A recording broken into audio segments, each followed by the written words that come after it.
Hello, everyone. Welcome to the Housing Law live stream for Monday, 18th of November. And I'm here with Shannon can't make it today, but I'm here with Mike and Karis, who are here. And hopefully, yes, they're right here now. And they're not the biggest of windows for you both. You could actually fit larger, but I am going to hopefully put some graphics down below there so we can react to them. So any news from your ends, Mike and Karis? No, it's been pretty dull few days, but yeah, no, I feel like the only thing I was slight news. I was reading up on the changes that happened in May in the code of guidance on care leavers. It's actually quite good little tweaks to it all about kind of really the intentional homelessness decisions should really be avoided at all costs. How that works in practice, I don't know, but it's the first time I really kind of got into it, so it's kind of quite Oh cool yeah, being in maybe there chapter 3 too. we can look at that in a bit more detail another time, maybe. I've been so busy with casework, I think I had about 8 new clients last week, and by the end of the week, I hadn't got back to about 4 or 5 of them. And the thing is, if you don't get back to new clients straight away, it's sort of, well, it's bad for them and it's bad for the case changes between them giving their information and me getting back. So I had to work Saturday most of the day, but I got it done. But it means I'm a bit knackered now. But I'm pleased to say I actually got a comment on the main channel last week, so I thought we might share that and have a chat about it, because if you remember last week we were talking about the Court of Protection and mental capacity, and I provoked this response here. I don't know if you can read it. I think the red background may make it look sort of angrier than it is, but it is a little bit tetchy. But I'm grateful to whoever wrote, the person who wrote it. It wasn't their real name. I can't remember what it was now. But if you're watching now, hello and thanks for the comment. Shall I just read it out to save people having to squint and read it? It says, now this was where I've been talking about the issue of capacity being, sorry, the issue of capacity being issue specific. That capacity being issue specific, that some people can have capacity for loads of stuff, but just 1 or 2 things they can't make decisions on. So they just have an irrationality, or there's something in their mind, a switch that flicks when they get to a certain subject. I won't try and think of an example, but perhaps everyone knows of something. So what the comment says here is, of course, the law should be followed to the T and vulnerable people should be protected. But based on your assessment, I've reason to believe you may well be lacking capacity yourself.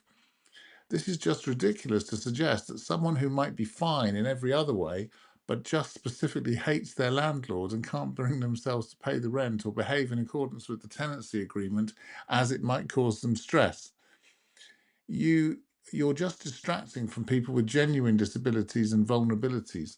The fact that you suggest that someone with such an illness, in quotes, or vulnerability, in quotes, should be free to remain in a home that is surely the root cause of that illness is crazy within itself. As for social workers having the ability to determine if someone lacks capacity, then it must be doomsday. I wouldn't trust them to determine how tall I am, let alone whether I have capacity. This is complete madness. Yes, I'm in favour of protecting genuine vulnerable people. Well, there we go. That's quite a lot of food for thought in there, isn't there? What did you say that set that off? Because I can't remember what. I mean, I didn't go back and watch it again, but I think the point I was making was that, and I obviously didn't make it very well, because if that's an accurate account of what I said, then it does sound crazy. You're right. But what I was trying to say was that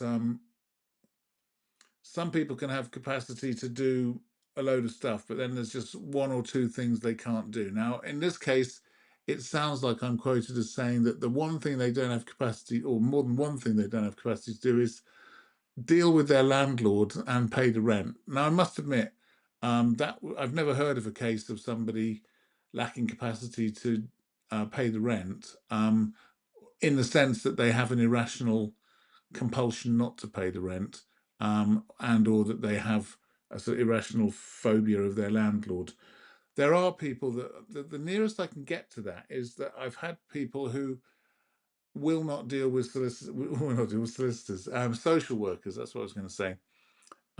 Because, for instance, they may have been in care or may have had bad experiences with social workers, and when they deal with social workers, the red mist comes down and they can't rationalize or deal with them properly. Now, some may say, and this is at the heart of a lot of what we do in social welfare law, that there's genuine people and then there's people who are trying it on, or people who are just entitled and think they can get what they want by shouting. And you could say that somebody saying, I don't have capacity to deal with my landlord or to deal with social workers is in the second category rather than the first. But it could be a symptom of a mental illness that you think that certain groups of people are sort of have qualities that they don't have. Um, Landlords isn't a particularly good example, but social workers is, unfortunately. I'm sure social workers out there will tell you that they've had experiences of lots of people that can't handle them, and it's nothing that can be done about it.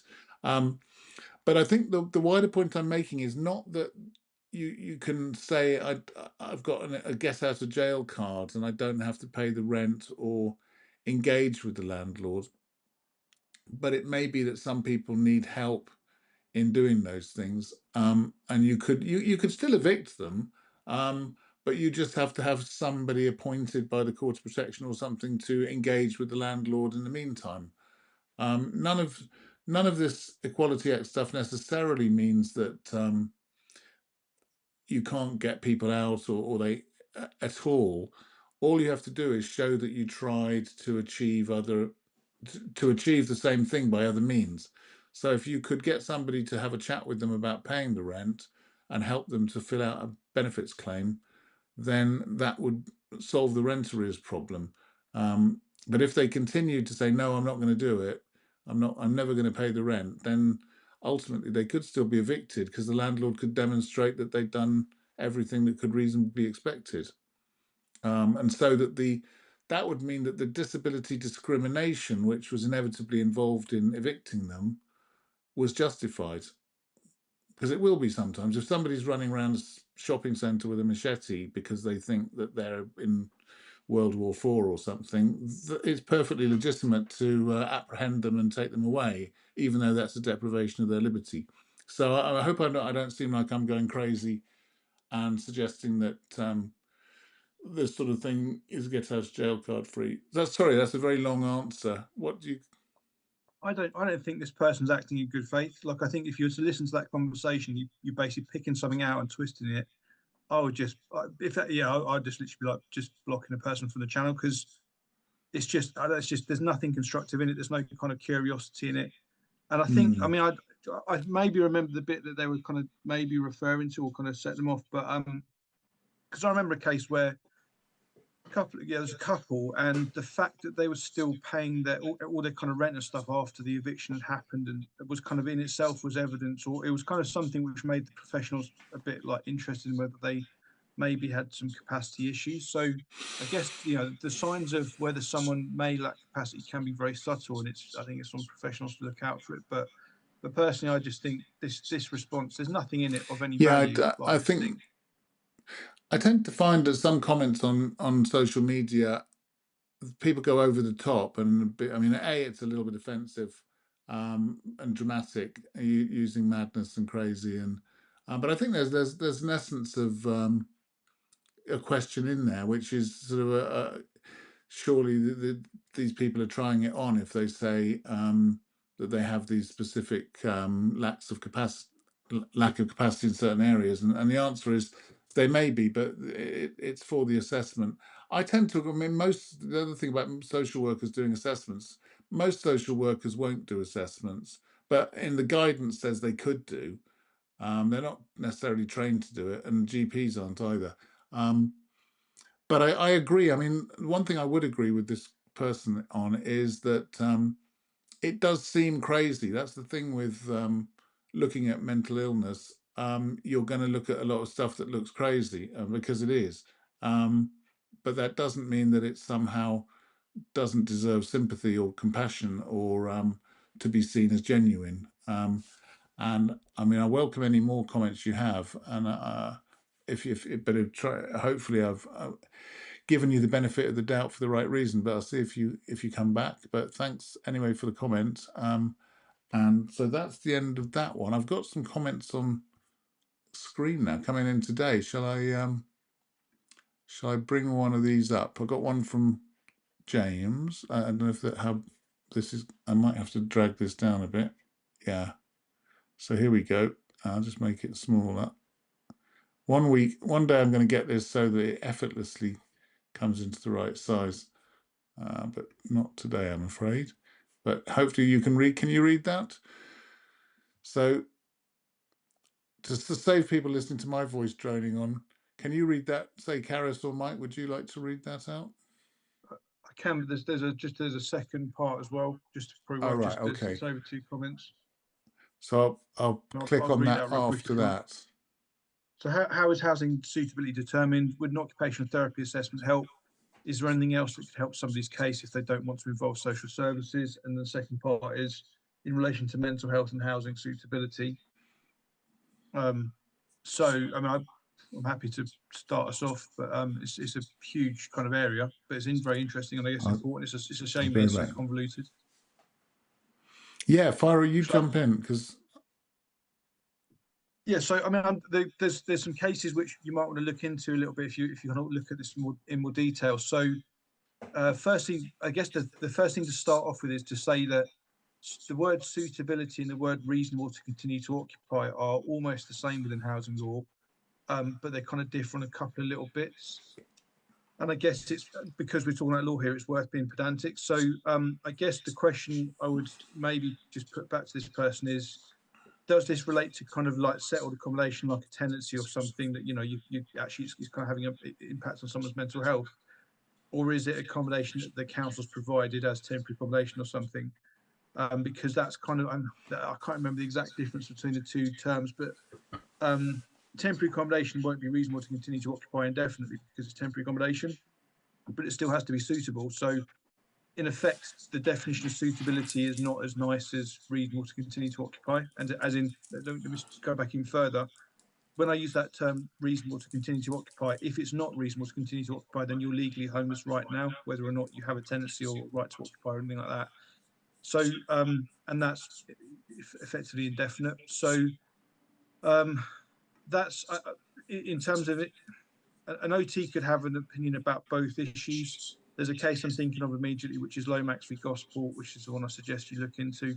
So that was a case. It was really, again, a very complicated argument that was made, but effectively, you had someone who had a very serious physical disability, was kind of housebound, if that's the right word for it, couldn't see her family who lived over in Gosport, which was 60 miles away.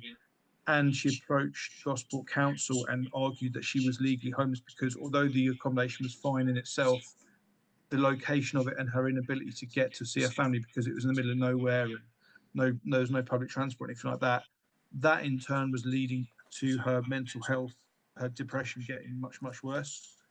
And so, as I say, it's a really convoluted argument in the actual case, but yeah, because the council had to compare her case or her situation with other people with a disability of the same sort of type.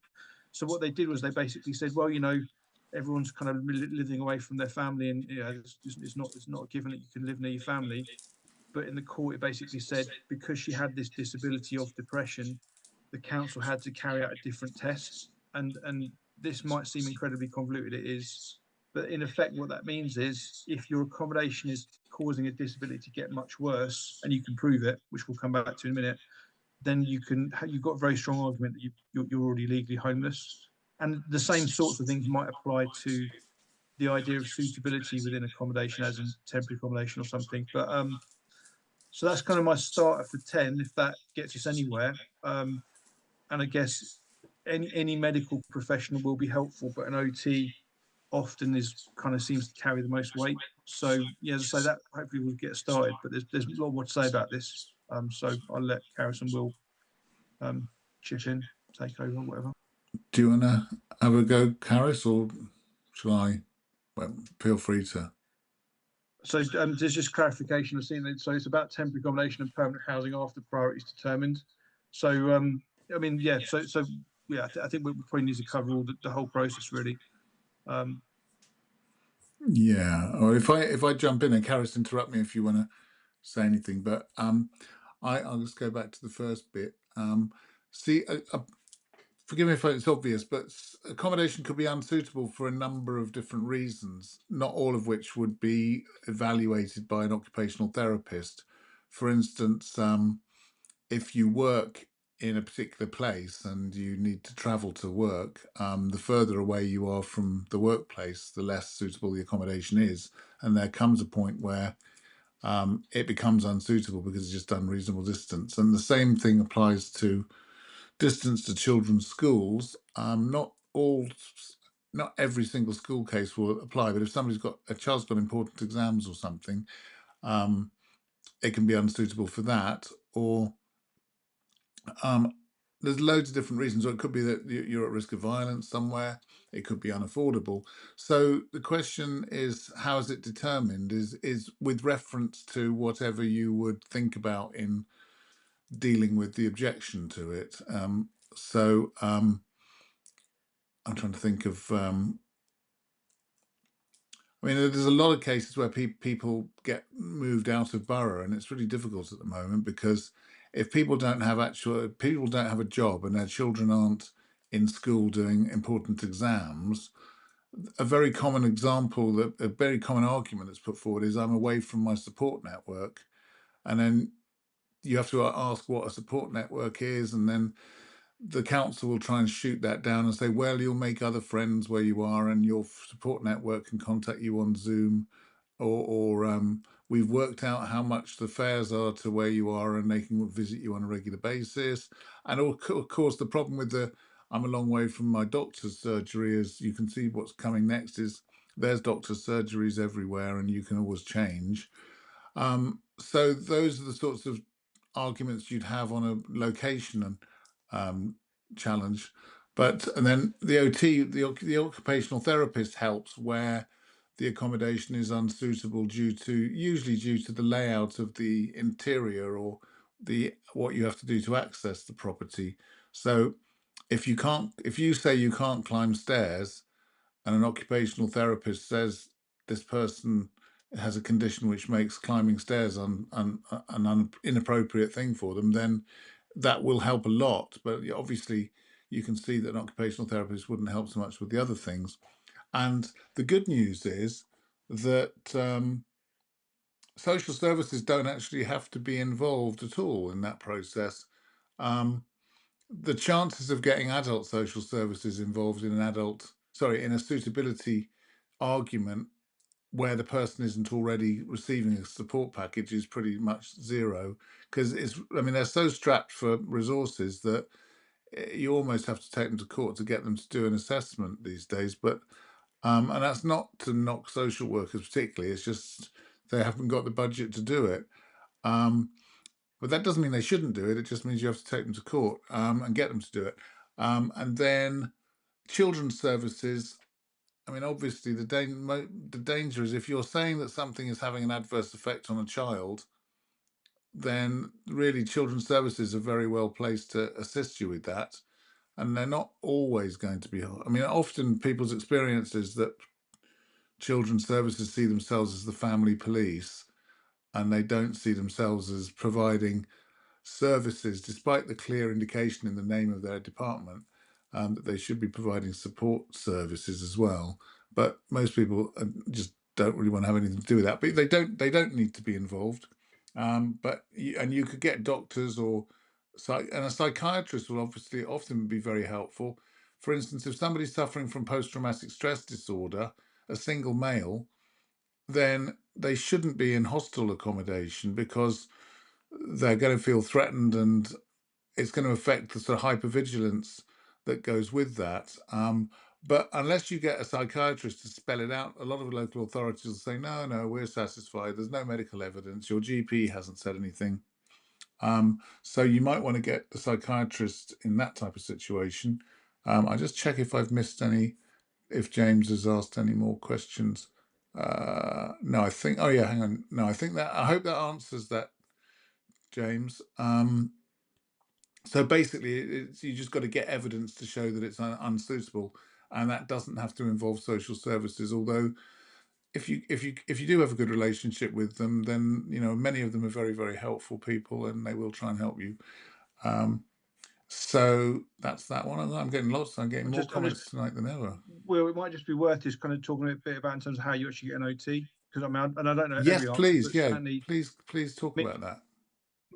so well, I would imagine every council has OTs in house effectively, so they have an OT team, and they'll be kind of working hand in hand with social services. So, for example, if you've got social services might assess an older person and identify different needs. One of the needs will be an OT assessment, and then the support the OT gives, and the OT might then go into that person's accommodation, assess the physical characteristics of it, and say, okay, well, you need a grab rail in the shower, and you need a stair lift, or whatever it might be. I mean, technically, it can be much broader and more nuanced than that, but that tends to be what I think they spend a lot of time doing. So there's this kind of idea that the OT carries out this assessment. And I mean, I've never seen, I don't think I've ever seen an OT assessment which I thought was perverse in terms of, it wasn't like it was getting sent off to an independent medical advisor, which wasn't really independent and kind of doing a botched job on it. But so, and I'm just trying to think of the councils I know well enough to know about this. So you'll often, one council I'm doing some stuff with at the moment has OTs, like housing OTs. There's like 4 housing OTs in the whole council for adult social care, and their job is literally to just to kind of make sure accommodation is okay, and that will involve all sorts of partnership work. It's quite a cool role actually, and the workers I've worked with there have been really good. Like especially good as in they're willing to collectively write a letter to the chief exec and say that there's not enough resources to do the job properly. So hats off to them. I mean, it's probably also worth saying that it's like a qualification in itself. So there's a lot of overlap with social workers and physiotherapists, but it's kind of its own profession in its own right. And you can get private. I've no idea how much they cost, but you can get private OTs as well. And there are probably other ways to get an OT involved, but I don't know what they would be. So if anyone has more information on that than I do, then um, please put it in the chat or something. It would be. I mean, I'm trying to think. I've got some friends who are OTs, and I'm just thinking about kind of almost getting them onto a live stream like this and just Yeah, actually that'd be saying, good. "What's the job?" Only thing is, as any local authority worker is, they're going to be terrified of appearing alongside the likes of us publicly. So might need some thinking. But yeah, Well, see if there's a way of doing it. I've been saying such nice things about social workers tonight. So I'm trying to appear local authority friendly, but then I find like maybe I'm sounding insincere, or probably people are saying, listen to him, he's selling out at 100 miles an hour. But um, oh dear, there's somebody at my front door. If you two can continue talking, I will just Yeah, cool. go and answer I'll that. just go through the list of questions there. So I think I missed one. Agree with what you said. Just go back to cheese face comment earlier. I agree with what you're saying there. Yeah. Just in relation to the previous conversation. So next question, what's the quickest someone received council flat and the reasons they used? That doesn't come across as the best way of wording a question like this because it sounds as though you're looking to kind of use the system, which is not a good way of doing it. I've got someone housed in 2 hours once in social housing, but that was because they were over 55 and there was just a kind of there's loads and loads of empty void over 55 properties. Um, so that's exceptional. I mean, the kind of older people's accommodation often will be easier to get into and much quicker to get into because there just seems to be more of it. But yeah, I think I mean going back to kind of the average waiting times I've been compiling, the shortest I think I've still seen is still Ipswich Town for a single person, which is 21 days or 23 days once the main housing duty's been accepted. So um, yeah, but effectively, probably the biggest deciding factor is which local authority you're approaching rather than what the reasons were that you gave. Because what often happens is you'll just get lumped in with a whole bunch of other people in a banding on the housing register. and there ain't a lot you can really do about that. Obviously, you want to get it as high as you can in terms of, so make sure all your circumstances are taken into account. But there's no kind of magic way to kind of jump the queue in that sense, other than just happen to have local connection to an authority which is far away from London, where the housing, the waiting times are shorter. So yeah, I think that's the kind of um, yeah, there is no kind of magic phrase you can use to jump the queue. It just doesn't work like that. All you can do is just make sure that your circumstances have been fairly considered, and then wait 10 years, wait, in Kingston's case, wait 87 years. So, They sorry, can Rob. be a long, long way. Sorry if I missed this while I was away, but in my experience, you can get people saying we put you on the list for an OT, and that can be months. But it would be Oh, good to we're do. jumping ahead. We're talking about a next question, which was the quickest someone received a Oh, council flat right. and the reasons they used. But then someone has asked a question about getting a private OT. I can go away and find out an answer and bring that to the next live stream. But I don't. Other than you, well, I'm sure if you've got loads of money spare, you can Google it and pay for them, and probably be hundreds of pounds, I'd expect, because you're paying for someone to come and have a look around your home, or yeah, kind of do an assessment with you and then kind of write it up. So I Be don't really know. useful to Yeah, know whether yeah. you can get it done at legal aid rates, because then solicitors could instruct occupational therapists. And yeah, I'd really like to know what your entitlement is to have an OT report. But there must be some piece of legislation somewhere that says if you're likely to be suffering from a disability and need adaptations, then an OT report should be obtained. But yeah, that's food for thought. But thank you for raising that. So what was the answer that I missed to the quickest someone's received I a was just council saying flat? about, I was being a bit, well, not, yeah, I was just saying, like, I got someone housing 2 hours once, but it was social housing for older people, because they were over 55, and that was it. That was enough in Bedford at the time. But other than that, yeah, there's no magic formula of what you need to say to get housed quickly, No. other than just choosing a local authority which is miles away from London is probably the quickest, or the It most would significant depend on way. the circumstances and the assessments from the local council. Yeah, that's all I'd say. Yeah, it'd be nice to know what I mean, it's just like a lottery, really. But I mean, not even that in central London. I mean, I mean, I'm really sorry. I seem like a real negative doom merchant, but there's just very little prospect. If you don't have physical disabilities or needs, which mean that a property needs to be adapted, you've almost got no chance of getting social housing, other than just pure luck.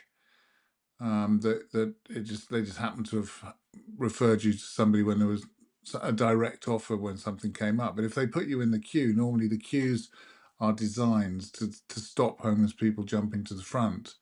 Um, but we're not. I mean, the question isn't based on being homeless, but usually that's when people are looking for a flat. I mean, unless you just join the list for years and wait. I've got another question from Adam here. Would there be an issue if the homeless prevention officer are doing things behind the scenes but not communicating anything with the people involved? That is causing more anxiety for the person. And the people use this if they need to open a claim against the council for. Oh, so I think, can people use this if they need to open a claim against the council for not doing anything? What do you think, guys? I mean, so if you think about it, so a lot of housing officers are so snowed under they don't do anything effectively. But the next level up is that they are doing their job, but they're just not communicating that back to you. So yeah, I mean, the course of inquiries might involve quite a lot of work actually behind the scenes. So contacting a doctor, chasing a doctor, going back to the doctor and asking for the right information. So there can be quite a lot going on, but effectively a subject access request is probably the best way to establish what's actually being done. Well, there's obviously a delay in actually getting that stuff out there. I think also, I mean, I don't know if this is what the person's thinking here, but if, let's say, for example, there's this fraud suspected, then there could be all sorts of things going on behind the scenes that they won't tell you about specifically because they don't want you to get wind of it. Now, I don't mean that to say that to kind of scare people, because it's quite rare that the council would have reason to do that. But that, yeah, I guess I'm just answering the question in the pedantic way. So, yeah, so I think that's not unusual at all. Probably, but yeah, I mean, it's probably not a very common thing where you've got a housing officer who actually does all the right inquiries and keeps you in the loop. That's that's a bit of a luxury really these days. But that's the way it should be, but it's just often not. So yeah, you feel like you're in limbo and you feel like you've got no control over it. I mean, I've heard people talk about like they just feel like they're just a name on the in tray of some housing officer. That's it. That's all they are to that entire council. Is just a bit of paper. And there's no real consequence or kind of feeling of consequence for the housing officer dealing with all the people. So yeah, I think yeah, and can so yeah, yeah. Sorry, to answer the second part of the question. So if you did a subject access request and you established that nothing was being done, and the relief duty had expired and they should have made a decision, then yeah, that would be a sound complaint, and you'd get what, £100 from the LJ just for that, for the delay. That would probably, yeah, a small payment. So you can kind of, yeah, you certainly can show that the council hasn't been doing what they should have done within the time limit. But I guess until the time limit actually elapses in terms of the relief duty, there's probably not a lot you can make the council do, because they'll just say, well, you know, we're getting around to it and we'll do it when we have to. So you kind of keep an eye on those 56 days relief period, the kind of day it expires, because that's when you want to start chasing the council hard and trying to get them to make a decision. Right. Well, I think that's all the questions for now, or comments. I didn't miss anything apart from I think Cheeseface put a quick comment in question. which we didn't respond to. I think this goes back to the beginning where we were talking about capacity, and you can be treated so badly by a council that whatever subject comes up, you completely switch off as a coping mechanism, akin to people not opening the bailiff's letter, fight or flight, I suppose. Well, I would say in response to the person who left that comment that we talked about at the beginning, that this is real. I mean, it does happen, and maybe the person who put the comment wouldn't be sympathetic to it. But I used to have a situation when I first started doing homeless work in London. I was dealing with a lot of people from the London Borough of Lambeth, and there seemed to be a sort of mental health condition, which I would call sort of Lambeth Council malaise, which is that people had had so many bad experiences of having Lambeth as their local authority or their landlord that they couldn't talk about it without breaking down, and they couldn't face the thought of living in Lambeth any longer, and they wanted to get out because that would be a reason why their accommodation was unsuitable for them, or why they would refuse it. And it was difficult because it was a genuine problem. But I mean, you had to say to people, "I'm really sorry, but nobody's going to accept that nothing Lambeth can do is going to satisfy you." But it was coming up time and again. But yes, that does happen. And I'm trying to think of examples I've come across, but I can't off the top of my head. So yeah, that's that one. I think. Oh, hang on. I've got a comment from Lynn. OT have a 16-week backlog on triage where I'm. Well, yeah, that's what I was thinking. It's not that unusual. I had an interesting one I should share with you. I'm trying to get Wandsworth Council to assist somebody with mental health problems at the moment who it took a very long time. It's been going on for about 3 or 4 years. They first of all said he wasn't in priority need, even though he had severe problems. They accepted that he was, and now they've actually and he did actually get a council at the end of this. He did actually get a council flat, so that was good. And I think it was, but because of the extent of his needs, because they felt he might just have difficulty engaging with private sector landlord. But then we've been trying to get them to provide support package for once the lawyers have sort of gone to bed and he's left in his accommodation on his own, and his mother's supporting him. But the housing department, we've tried to get the housing department to carry out an assessment under section 189A, which is my favourite section I'm always going on about, and that should involve assessing how he became homeless, what is suitable accommodation for him, and what support he needs afterwards. The housing department's response to that is, we've housed him now, so our duties are over, including the assessment duty. And then we've tried to get social services, and they said, we can't consider carrying out an assessment unless somebody fills in a form on our website, which I think was unlawful in itself, because many people who need services won't be able to fill in a form. But his mother filled in the form, and now she's been told she's in the queue, but it could be, they can't say when they'll actually carry out an assessment. So I think both of those positions are unlawful.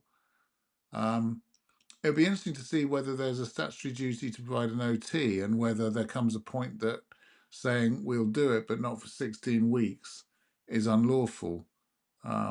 It certainly would be if you called an ambulance from a hospital and they said we'll send somebody in 16 weeks.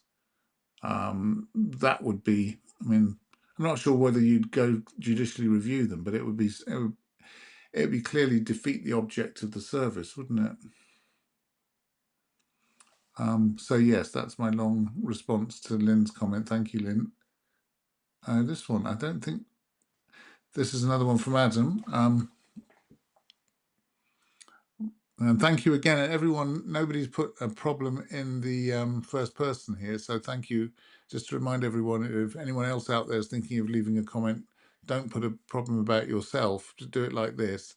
My friend has been in temporary accommodation for 3 to 4 months and hasn't been informed about anything bidding relating, even where they have partially paid all the arrears and are waiting for bidding. So can I just make a comment on this one, then I'll pass it over to you. That I think that this question, Adam, no disrespect, but it exemplifies a lot of confusion about homelessness and the difference between temporary accommodation and bidding and whatever. But I would say if this person's in temporary accommodation and that accommodation's suitable for them to live in for more than a short time, and they're comfortable there, then the council is arguably, as long as they've done that pursuant to accepting a duty, then they've arguably done all that can be expected of them within the homelessness duties.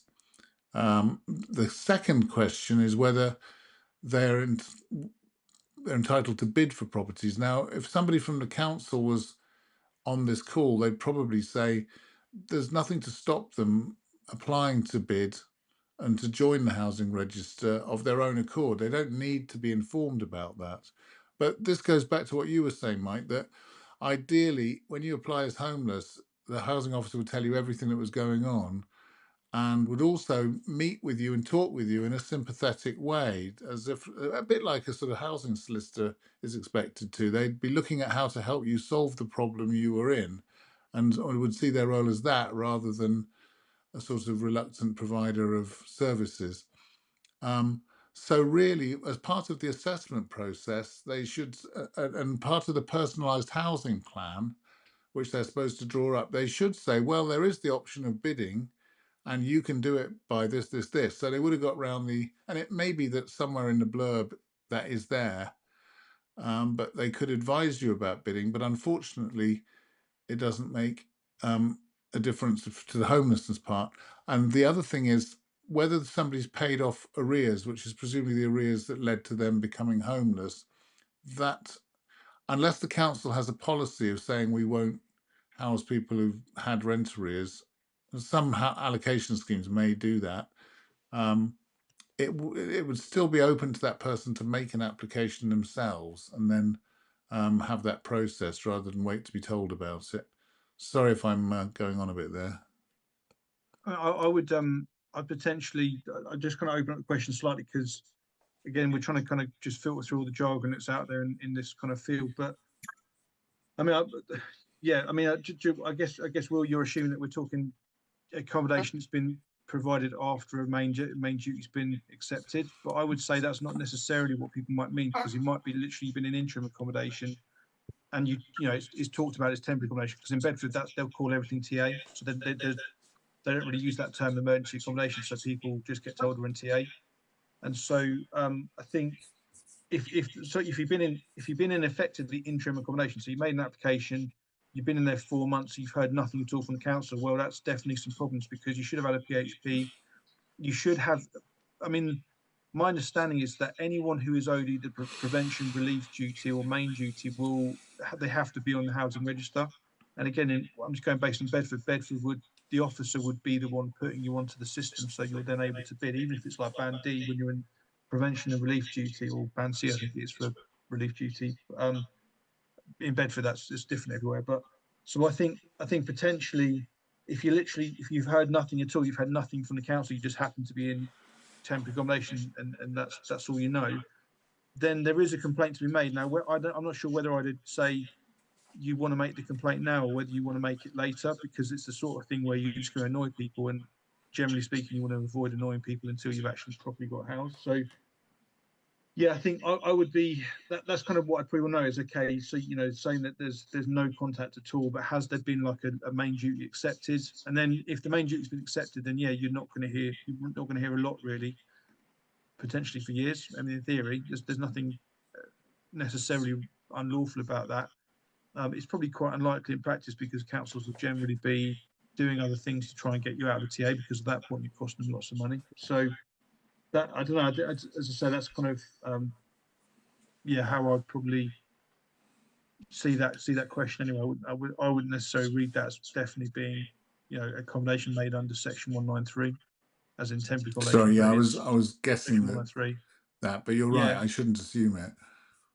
I think most other councils, other than Bedford, they differentiate emergency accommodation, which is technically interim accommodation, versus temporary, but Bedford doesn't for whatever reason. So What can that's often something I've been happen kind of brought up. in London boroughs is that you get put in what you would describe as interim accommodation while they're making inquiries, and then they issue a positive section 184 notice and accept a full duty under 193, and then they either put it in the same letter or another letter saying, and this means that we've decided that the accommodation which you're currently occupying under section 188 is suitable for you under section 193, and so we're going to house you there pretty much indefinitely until at some point we might find something else. So you can get stuck, but I mean, sometimes the accommodation isn't too bad, so people don't mind I mean, it would be bad if you'd been in interim accommodation for a year, you just got settled in, and then they said, "Oh, we're going to move you to something just for the sake of moving you." Um, so that was what I'd say about that. We've got another one. Shall we? Yeah, Lynn, thank you for. I mean, Lynn's made another very helpful point. Many services decline to assess if it's for the purposes of housing. There does seem to be a bit of a sort of curse with housing, doesn't there? That if you go somewhere and say, "I need some help with my housing," people, the sort of shutters come down, and this is particularly true of GP surgeries. And I totally sympathise. Well, I don't totally sympathise, but I can see where it's coming from. That people who are GPs who are busy just get endlessly asked for letters about housing. I mean, it's a very common problem for them, and unfortunately, they find it interferes with them doing their sort of normal job. But I'd say their normal job is providing support. But they have got these people called social regulators now. I think that's what they're called, isn't it? Social That work. prescribers. Social prescribers, that's right, that's better, sorry. Social regulator sounds weird. Social prescriber, who I think the NHS or people have wisely recognised that there is a link between, obviously, housing and health are clearly linked, so that if you're in unsuitable accommodation or you're homeless, you're likely to suffer health effects. It may not be things that they can solve by giving medicine, but they can solve by signposting you to different organisations. So that is helpful. So I will move on from that unless anyone else wants to add. I'm going to grasp this particular. This is a sort of gateway to a long conversation.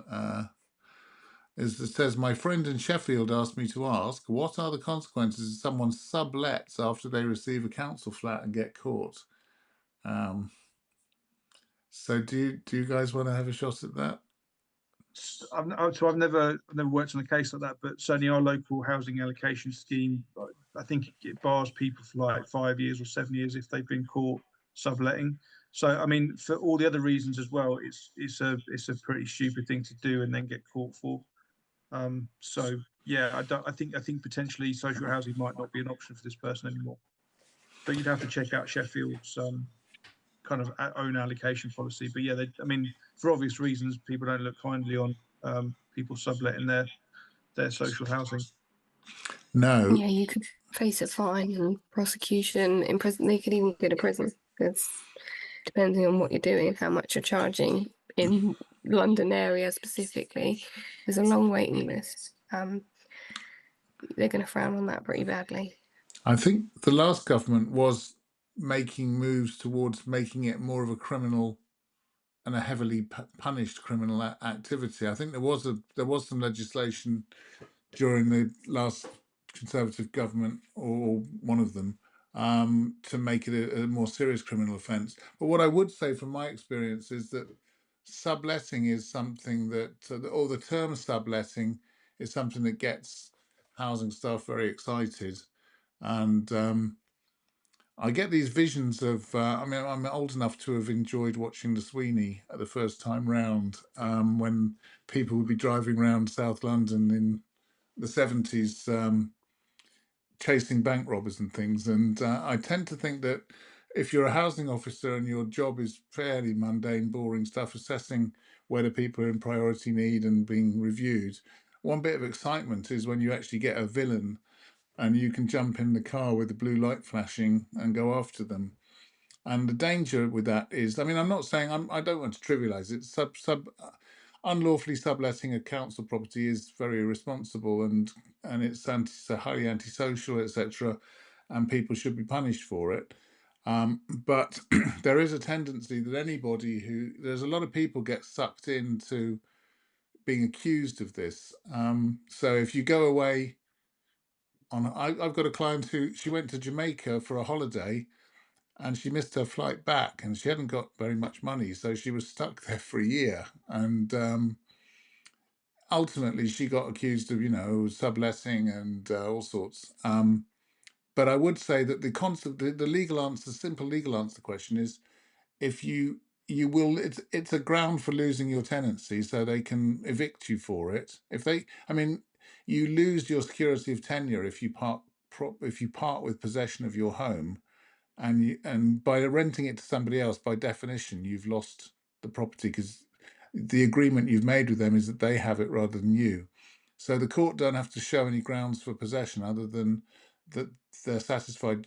Sorry, the court don't need grounds. They just need to be shown that you sublet or you've moved out. If they found out you were living somewhere else and you weren't intending to come back, they could get you out for that as well. But also you could get criminal proceedings, and then you'd also have the problem of intentional homelessness and so forth. But presumably you've got somewhere else to live. If you're subletting, that's one consolation. So that's Also, can't they ask? Sorry, no, go on. they can also ask for the profits you've earned Yeah. or everything you've earned back in terms of rent. Yes. But I do find that there's a sort of it is slightly Kafkaesque that once you've been accused of subletting, it's a bit like being accused of being a witch in the old days. There's a whole industry of people that will be and specialist barristers who write books about how to deal with housing fraud, and they'll be down there sort of taking the tough zero tolerance line at court. And anything you say is, oh well, you would say that, wouldn't you, sort of thing. But don't be put off. If you are falsely accused of this, then it's usually fairly easy to prove that it's not correct, and that you can show evidence that you've been living there all that time. So if A stupid question. Yeah. Sorry. So I always took subletting to mean when you moved out and someone else moved in, you're taking rent from them. Yeah. I'm assuming it's not when someone else is effectively sofa surfing with you and contributing towards some money towards whatever, kind of the living costs. Would that constitute subletting? Is that kind of run people into any difficulties? In order to sublet, you have to create a relationship of landlord and tenant with the other person, and also you'd really have to give them the whole place. Because if you're living there, you haven't parted with possession of it. They could say that you're not allowed to take on, because what you're describing is taking on a lodger. And the council can, a lot of tenancy agreements say you can't take on a lodger without written permission from the council. But that's not as serious an offence as. But what happens is you take on the lodger, they're there for a while, and you go off on holiday and miss the flight back, and you're stuck there. And then you maybe you just decide to go travelling for a few months. Then it starts to look. Then somebody comes round. The neighbours say there's somebody dodgy living in that flat. The tenant hasn't been seen for a while, and before you know it, you're looking like somebody subletting. And arguably you are. If they're paying you money while you're away, and the longer that goes on, the stronger the argument is that you are actually subletting. Because they say, well, you sort of said you were coming back, but you haven't come back for all this time. So you have to be careful of that. So if you take a lodger on, get permission from the landlord, ideally, but also if you're going to go away from the property for any length of time, you should tell the council or the housing association where you're going and why you're doing it, and make sure you put it in writing and get it acknowledged, or at least have proof that you've told them, because that will be worth its weight in gold if you get into the sort of mess that people get into. Shall I? I mean, it's now 8:23. Shall I just try a couple more of these? I feel we haven't done that one. I think this is So this follows on from the one about being in TA for 3 to 4 months, I think. okay. So if that's all right, I'll leave. Does that they received an email on So PHP? we're basically saying, like, potentially, if you're in interim accommodation, you've not heard anything, then that there's cause for a complaint there. And so if this person's saying, well, they've received an email PHP, but that's it, and it's now 3 to 4 months, because essentially once the relief duty is triggered, and should say on the PHP when it was triggered, the council's then essentially got 57 days to make their decision. So it's 56 days of relief period, and then they should make the decision the day after, unless it's exceptionally complicated, in which case they've got another 3 weeks. So 4 months has definitely exceeded that statutory time limit. So this person should have had a decision yet. But the reason I'm saying about not complaining necessarily is that at this point in time, they're making a decision about whether you're owed the main duty or not. And so you want to not annoy the housing officer. As kind of cowardly as that sounds, that's the reality of that relationship at this point in time. There's a big power imbalance. So if it was me, I would gently and very politely and very grovelingly ask for updates, but I wouldn't complain, probably, unless Yeah, there was some sort of exceptional reason to at this point. I'll just jump onto. Lynn's got another point about back to subletting. My understanding with subletting in social housing can be different with individual tenancy in. I think it goes on to say some older tenancies have allowed subletting with consent as long as it doesn't exceed the rent charge. Well, I mean, I must confess I've never seen that. But I mean, I'm not saying it hasn't happened but it'd be very rare now for a landlord to agree to subletting, because the problem is with subletting is that the main landlord, the housing association or the council, loses control of the property and also of how their property is allocated. So if I say, and also the idea of me subletting my council flat would be fairly abhorrent, because usually I would they'd say, we gave you the council flat because you needed accommodation. If you're subletting it, you must have somewhere else to go. So you can either go there, but you can't go there and make money out of subletting. There may be exceptional circumstances. Say you had to go and look after a relative who was ill somewhere far away, and there was somebody looking after the property while you were away and they were paying you. I mean, as long as you got agreement for that, then it wouldn't be unlawful subletting. It would be subletting, but it would be lawful. But you'd have to work closely with the landlord, because they wouldn't want a situation where they would then have to take legal action to get the subtenant out if you disappeared, which is a nuisance for them. And there's nothing really in it for them to agree to it. They don't benefit from it, really. So it's usually easier for them to say no to that. Uh, I think we're running towards the end now. If it's all right, I won't go I into was it just going to say anymore the after. case Yeah, about sorry, go on. there was the case with the Airbnbs, wasn't there? Can't think of the name of it, but Yeah, where the Airbnb, there was a court order granted that Airbnb had to share with local authorities any information about short-term lengths. That was quite interesting. That was 2022. Yeah. So it's fraudulent applications there. yes. Uh, I had a client once who she got into trouble with her housing association, and she had a really nice house that she rented just near. I think it's near the football. Is it Emirates football? I'm not a football follower, but the one that's up in North London near Islington. Is it Tottenham Hotspur or somewhere up? Arsenal. Yeah, up there. There's quite near to there, but really nice Victorian terraced house. But she was renting out one room in there on Airbnb. But she was still living in the other bit. But the council, they took her to court and were saying, well, you were that stuff about you retaining a room was just a sham, and you weren't. You were just boarding off one of the rooms, claiming you lived there, and then renting out the whole property. And I mean, they gave up on her eventually, but and she won, but she had a horrible time.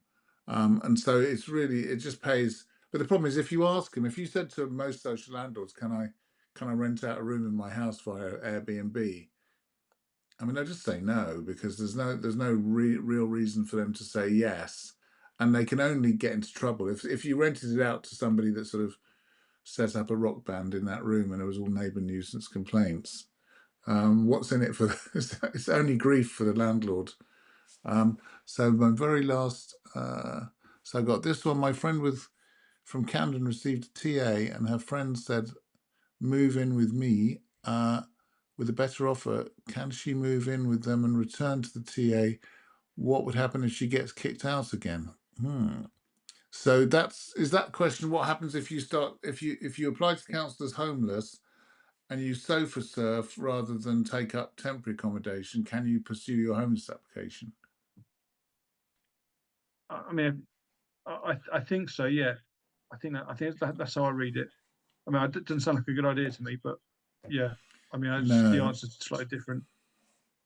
But you could, in theory, say, "I'm just going to stay. I'm staying with friends now. I'm doing this on a temporary basis because I don't like the place you gave me." And some councils will treat temporary accommodation as a sort of trial by ordeal. They'll say, "Well, if you're really homeless and you need help, then you won't mind staying in this terrible place." Because if you were really homeless, you'd be grateful. This might be treated with some hostility, but if you phrased it properly, but I mean, as I say, I think like you say, Mike, it's not a good idea, but it's doable. So what would happen if she gets kicked out again? Well, obviously she'd have to go back to the council and say my interim arrangements, which I made myself, which were never permanent enough to stop me being homeless, have broken down. So I now need to ask you for temporary accommodation. Please can I have somewhere nicer than last time. And so I'll move The, on quickly. Sorry, unless anyone just else. quickly on that one. So if that person wants to find out more, there's a good case called Edwards v Birmingham, which that kind of issue came up, and it's very clear guidance on the local authority that yeah, if you reapproach and say, well, look, that arrangement has fallen apart, the council should immediately offer you interim accommodation again. But I would say it's not a good idea. I think you although legally you might not do, in reality you go to the bottom of the pile because you're not costing the council money. They don't care about you if you're not costing them money.